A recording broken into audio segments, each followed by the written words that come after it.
Olá, meus amores do quinto ano, tudo bem? Hoje nós vamos começar aí um capítulo novo, aí o capítulo 1, os patrimônios da humanidade, aí na parte de história, ok? Então vamos lá?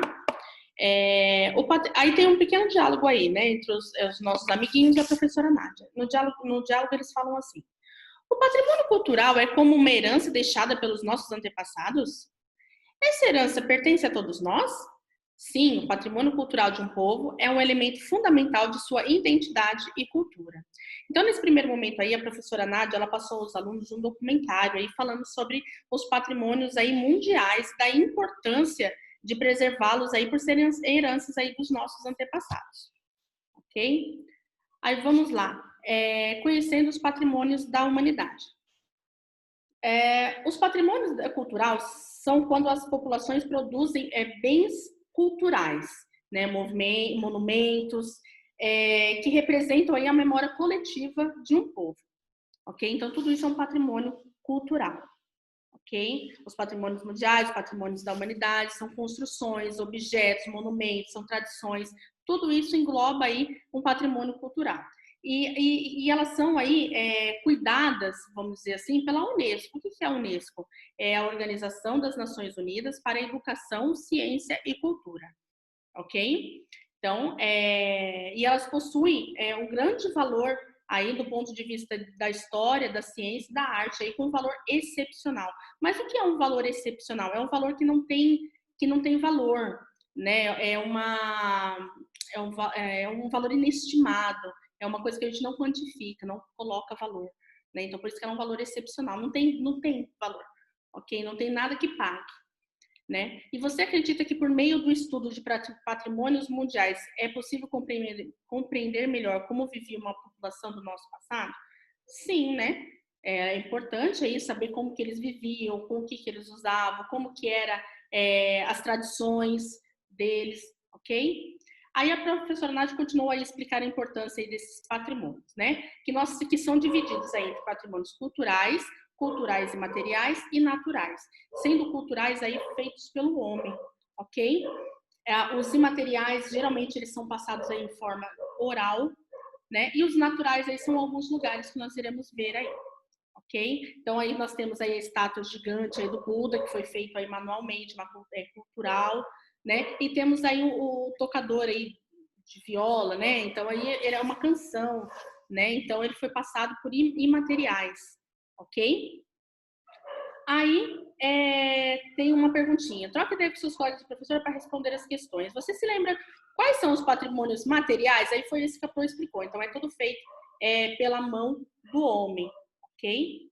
E os imateriais? É tudo que é passado oralmente. Tudo bem?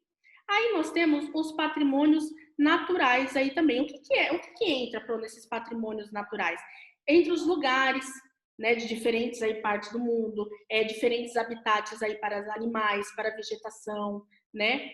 Sempre quando eles estão em perigo, né? Sempre quando tem alguma coisa assim em perigo, animais, local assim, de algum tipo de espécie de animal ou tipo de vegetação aí que esteja em extinção, né?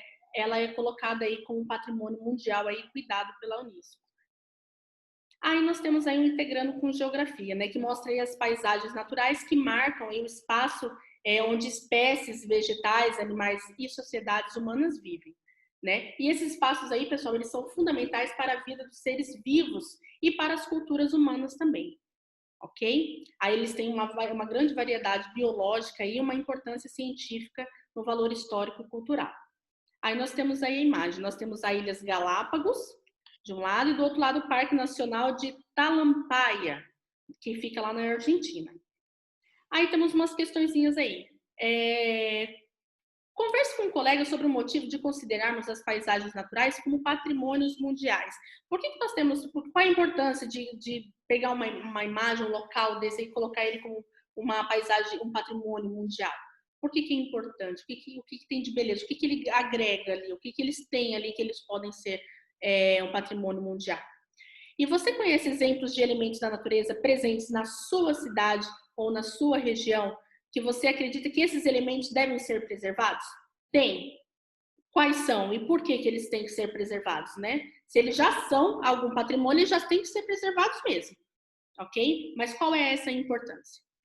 E de acordo com o que vocês já estudaram lá em geografia, patrimônios naturais como as Ilhas Galápagos e o Parque Nacional Talampaya podem ser encontrados próximos às metrópoles, próximos às grandes cidades? Será que esses locais que nem a gente viu aí em cima, a gente acha aqui do lado da nossa cidade? Sim ou não? E o porquê, né? Quem colocar sim, o porquê sim, quem não, o porquê do não. A importância de preservar os patrimônios, né? Aí tem um diálogo aí da professora Nath. Vocês acreditam que as mudanças trazidas pelo crescimento urbano e pelo progresso possam ameaçar os patrimônios materiais, imateriais e naturais da humanidade? Se vocês acreditam? Então, a gente pode resolver isso no Skype, como vamos estar todo mundo junto falando, né? Mas vou aprovar ler a perguntinha para vocês. Reflitam sobre a importância e as dificuldades de preservar os patrimônios com o passar do tempo. Por que é importante preservar o patrimônio com o passar do tempo? O que será que o tempo faz? Né? Como que o tempo age nesses patrimônios? Né? Vocês vão registrar aí e depois a gente faz a correção. Ok? A importância da preservação dos patrimônios mundiais tem sido cada vez mais reconhecida como uma maneira de conservar o quê? A originalidade, a criatividade e a memória aí entre as diferentes populações humanas ao redor do planeta. Aos poucos aí, a professora Nádia, na explicação aí com eles, ela percebeu que para preservar o patrimônio mundial é fundamental, em primeiro lugar, você tem que estudar. Por que eu vou preservar? Então, eu vou estudar por que eu tenho que preservá-lo, qual a importância dele para mim, porque aí eu vou conhecer ele melhor e assim eu vou ter essa consciência de preservar ele para as gerações futuras. Quem deve preservar os patrimônios? Né? Nós, ok? Todo cidadão que fizer a sua parte, respeitando, conservando e tendo ações aí, praticando ações aí que auxiliem na preservação dos patrimônios culturais, naturais, ok? Aí a professora Nádia, ela também explica aí que a conservação desses patrimônios depende de instituições internacionais também. Qual instituição internacional? Como a Pro falou lá no começo, a Unesco é uma delas, né? E também das governamentais aí, dependendo de onde elas estão localizadas, aí o próprio governo também tem deveres aí de patrimônio aí com elas. Aí na lista dos patrimônios mundiais da Unesco de 2020, lembra que eu falei que elas são atualizadas? Né? A de 2020 constam 1.121 patrimônios, sendo 869 culturais, 213 naturais e 319 mistos, localizados em 161 estados de diferentes países. Ok? Aí tem na 2 aí, uma perguntinha que fala assim, ó. O texto acima menciona que há patrimônios que são mistos. O que significa? Então, se eu tenho patrimônios naturais, ok? E se eu tenho culturais, então se eu tenho os dois juntos, eu tenho um patrimônio, né? Então, vocês vão explicar isso aí para a Pro. Como você pode ajudar na preservação dos patrimônios mundiais?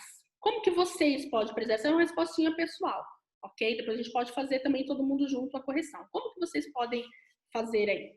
Né? E aí fica de uma sugestão também para uma pesquisa para vocês realizarem. O que vocês vão fazer? Vocês vão pesquisar o nome de um patrimônio, vocês vão pesquisar a sua localização, não precisa ser do Brasil, pode ser de outro estado ou país, mas vocês vão ter que colocar qual país, qual a cidade, e se é um patrimônio cultural, natural ou se ele é misto, ok? E por último aí, super facinho, tem um gráfico, né? Esse gráfico aí é do número aí de patrimônios mundiais da Unesco aí por região, ok? E tem umas perguntinhas, acho que são 4 perguntinhas que tem aí, ó. Qual é a informação que esse gráfico apresenta? Facinho. Qual o gráfico, segundo gráfico da sua região, segundo gráfico, que região possui mais patrimônios na lista da Unesco? Qual a região que possui mais patrimônio na lista da Unesco? Né? Então, vocês vão colocar essa região. Na 2, segundo o gráfico, qual possui menos? Né? Então, vocês vão olhar no gráfico e vai falar para qual possui menos. E o menos quantos? Aí vocês vão colocar o número aí também. Né? Na 2 também tem que colocar o quanto. E o 4, e o Brasil? Em que região ele está localizado? Essa região possui quantos patrimônios? Então, vocês vão olhar lá no mapinha, vão localizar lá onde está o Brasil, lá na América do Sul, e vão anotar aí para a Pro. Ok? Pessoal, um super beijo e tchau, tchau.